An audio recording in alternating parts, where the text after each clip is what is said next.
Our team chose to use the PASS model to highlight some key industry developments in the autonomous vehicles industry. The first part of this model is political. There are laws regarding safety and regulation that still need to be passed to govern autonomous vehicles on the road.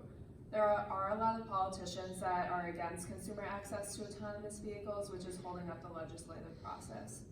There are vehicle suppliers lobbying both for and against autonomous vehicles. For example, Tesla is lobbying for because it's a major industry in the autonomous vehicles market, and Ford is actually lobbying against.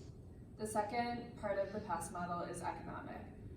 Autonomous vehicles create an increased gap between the classes. For example, they're only accessible to upper class consumers because of their high price point. The effect on related prices in the markets is also a factor to consider.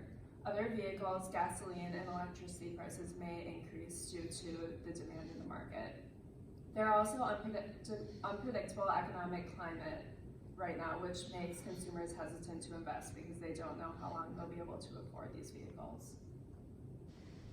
The third aspect is the social aspect. Public concerns over safety on the road are something to consider for autonomous vehicle manufacturers. Some people, especially older generations, prefer driving over not driving because they like having the freedom to get in their car and take themselves wherever they want to go. It's also not yet a social norm to have self-driving vehicles. There needs to be more people driving them out on the road to normalize the industry.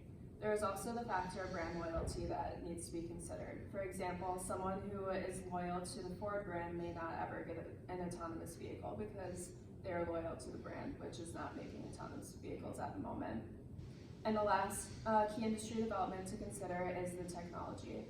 Every competitor is in competition to find innovative solutions for autonomy. This creates a race to find to have people finding the newest and best thing in the industry. There are semi-autonomous and autonomous vehicles on the market right now, and there are continuous technology updates that create, like I said before, a race between who can find the next technology advancement first.